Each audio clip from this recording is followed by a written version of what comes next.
Et si je te disais que tu es peut-être un peu trop naïf dans ce jiu-jitsu brésilien, tu es trop naïf. Comment est-ce que tu le prendrais? Est-ce que c'est vrai? Est-ce que c'est faux? Bien, on en parle dans cette vidéo. Bonjour, je suis Jean-Serge Moulumba, le spécialiste de tes relations plus épanouies au quotidien. Mais avant de rentrer dans le vif du sujet, d'abord un petit mot pour le head coach Alric Cassata, fondateur du Boxing Squad et aujourd'hui à la tête de toute une équipe qui emmène la légendaire Manon Fiorot vers les sommets de l'UFC. Quelque chose qui ne s'est encore jamais vu en France. Je voudrais te dire, Aldric, que le mot en question concernant la dernière vidéo n'avait aucun rapport avec toi. Alors, être naïf, qu'est-ce que c'est? On dit ici dans le dictionnaire analogique que c'est être sans détour, comme un enfant, candide, ou alors être trop confiant. Aujourd'hui, en finissant la session de sparring, il y a un garçon qui vient me voir et qui dit « Mais Serge !» Je dis « Oui, qu'est-ce qu'il y a ?» Il me dit « Écoute, c'est quand même nul d'être un débutant en jiu-jitsu brésilien. » J'ai dit « Mais pourquoi tu me dis une telle chose ?» Bien sûr que non.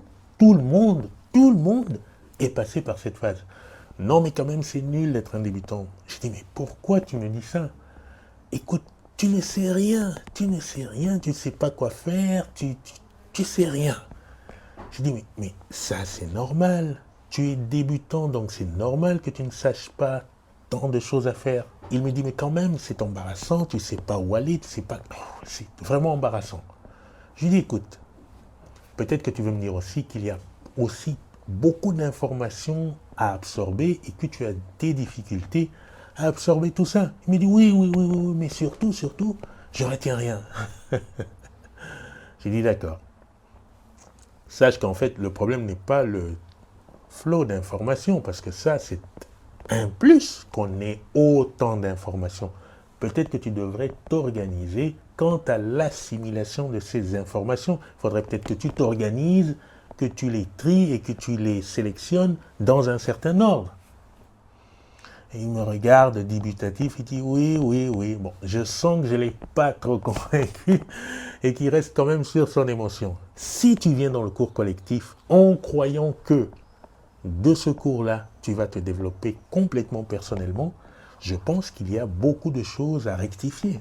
D'abord, tu es une personne avec ta personnalité, ton caractère, ta psychologie, ton body type, c'est-à-dire peut-être que tu es mince, peut-être que tu es plutôt enveloppé, peut-être que tu es plutôt souple, peut-être que tu es plutôt raide, parce que il y a plein de variables physiques qui font que tu es toi, et donc de fait qui font que le jiu-jitsu brésilien ne pourra s'exprimer qu'en fonction de ce bagage que tu es déjà toi.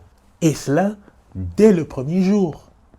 Donc, quand tu viens dans un cours collectif, la leçon est donnée pour le collectif, donc pour personne en particulier, sauf si des indications précises. Ce qui veut dire que toi, tu as la charge, si tu n'es pas trop naïf, de faire en sorte d'avoir des objectifs précis, de faire quelque part un audit de ton état physique. Est-ce que tu as beaucoup de cardio ? Est-ce que tu es souple? Et il en sera de même aussi au niveau psychologique. Est-ce que tu es plutôt agressif comme personne? Est-ce que tu es plutôt tempéré? Moi, je sais que j'ai un sacré problème avec la notion de l'agressivité qui me coûte encore aujourd'hui. Parce que extrêmement gentil, extrêmement doux, je n'active pas assez facilement, assez spontanément l'agressivité. Un point extrêmement crucial qui doit être appréhendé avec justesse. Et il en va de même pour les techniques, etc. Alors aujourd'hui, j'ai écouté ce que disait Andrew Wilsey. Mais Andrew Wilsey dit cela, mais il y a aussi, je l'ai entendu de John Danaher, je l'ai entendu de Faraz, je l'ai entendu déjà de pas mal de spécialistes concernant le fameux sparring. It's effective at all. I think like you're tired and you're trying to still roll. All you're doing is you're giving yourself bad habits. And you're teaching yourself it's not okay to go for shit. That you need to try to go for it to get better because it could be better than what you're already doing. That's what I said off. S'entraîner quand on est fatigué, ce n'est pas quelque chose de positif, de constructif, parce que tu ne fais qu'en fait installer de très mauvaises habitudes. Yeah, this was an awful day. I can't change everything in jiu-jitsu all at once, they say. Alors ils disent que je ne peux pas tout changer dans le jiu-jitsu en une seule fois, d'accord? I gotta build everyone up to it, but normally, I'm gonna pick 2 days a week, I'm gonna roll like this. I'm gonna take rest rounds until... Mais normalement, je ne ferai de ce genre de sparring que 2 fois dans la semaine, et après je prendrai même des rounds de repos, parce que c'est quelque chose qui était intelligent à faire que de se reposer entre les rounds. Et si quelqu'un dit que je suis une... comment on dit ça? Eh bien, je sais que je peux accélérer et mettre la pâtée à n'importe qui en quelques secondes. 10 tap in 1 second. That's all you need. They can shut your mouth. So, but that's my real philosophy. I really don't think people should be rolling live every day during the week. I think they should almost... Et ma philosophie, c'est cela. Je pense que nous ne devrions pas faire ces sparring live comme ça tous les jours de la semaine.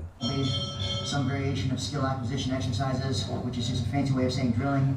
Je pense qu'on devrait plutôt incorporer des variations de skill acquisition, c'est-à-dire des acquisitions de compétences, entre guillemets, des drills qui sont assez spécifiques.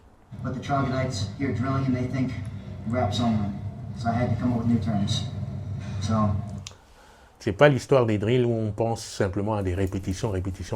Non, c'est pas de ce genre de drill-là dont il veut parler. Donc il dit qu'il faut qu'il revienne avec une nouvelle terminologie. Moi, j'ai dû revoir ma copie personnelle du training. J'ai fait l'audit, je me suis dit, waouh, pour les emmener au sol, c'est clair que bon, il y a toute une batterie de drills que je dois mettre en place. Je n'ai pas encore trouvé le partenaire avec qui je vais le faire, mais je sais qu'il faut que je le fasse de cette façon-là, avec toutes les méthodes que j'ai picorées un peu en ligne. Ça, c'est un chantier. En ce qui concerne le passage de garde, je sais que c'était un peu le flou général pour moi. Et donc, j'ai dû mettre en place, aller chercher des microsystèmes qui me conviennent perso et que je dois maintenant tester moyennant une sorte de drill spécifique avec des partenaires pour que cela rentre progressivement dans mon jeu. Mais je sais que c'est ça. Je sais que c'est là où j'en suis. Et concernant les positions dominantes, bon, voilà, ça fait un petit peu son chemin tranquillement, sans que je m'en angoisse plus que ça. Les finalisations, c'est la même chose. Je vois qu'il y en a qui me parlent plus que d'autres. J'aime bien l'idée du back take. De toute façon, il faut déjà commencer par les plus high percentage possibles. Back take, ça me parle bien. La guillotine, ça me parle bien. Les kimura, je ne sais pas, quand ils ne sont pas trop lourds, ça a l'air d'aller. Donc, j'ai un schéma directeur personnel qui m'apaise, qui me rend beaucoup plus confiant, beaucoup plus tranquille. Je connais les endroits où je dois travailler spécifiquement. Même quand je ne les travaille pas, je sais qu'ils sont à travailler. Et ça, c'est beaucoup plus relaxant. Donc, la naïveté s'arrête quand on commence à réellement structurer ses savoirs. On commence à s'organiser, à comprendre exactement où est-ce que tu dois mettre l'accent, qu'est-ce qui manque, etc. Sans oublier qu'il faut toujours garder l'ouverture d'esprit pour accueillir les mises à jour. Là, je vois pour les leg locks, j'ai dû faire encore quelques mises à jour avec Gary Tonon qui est venu avec tout un chapitre sur les backside 50-50 que je n'avais absolument pas vu avec John Danaher. Et donc, je me suis dit, waouh, c'est super, il ne faut jamais s'arrêter, tout en gardant cette structure personnelle. De cette façon, quand tu arrives dans le cours collectif, il devient presque un plus, parce que tu es réellement alerte avec ce qu'il te faut, ce que tu mets de côté, et tu peux picorer de façon constructive dans ce qui t'est offert. Donc finalement, je pense que ce n'est pas une question que pour les débutants, c'est trop difficile, on ne comprend pas, etc. Je pense que c'est une question d'organisation. Il faut un schéma directeur, il te faut un ordre des choses, et puis prendre patience, petit à petit, construire ton petit corpus personnalisé dès le premier jour. Franchement, n'hésite pas à mettre toutes les chances de ton côté, et Internet, c'est incroyable, tout ce qu'il y a comme données. Écoute, je vais te donner une image. Lorsque l'iPhone 1 est sorti, c'était un événement planétaire. Mais aujourd'hui, qui est-ce qui retournerait prendre encore un iPhone 1 aujourd'hui? Personne. Personne n'en veut de cet iPhone 1. Tout le monde veut la dernière technologie du jour. Et il en va de même pour le Jujitsu. La technologie Jujitsu du jour. Là, moi, je viens de faire une mise à jour concernant les takedowns. Voilà, je pense qu'avec cette approche, tu comprends que la naïveté, ça a du bon quand tu ouvres ton esprit. Mais que si tu veux atteindre des objectifs complètement personnalisés, tu as intérêt à avoir des méthodes qui sont personnalisées.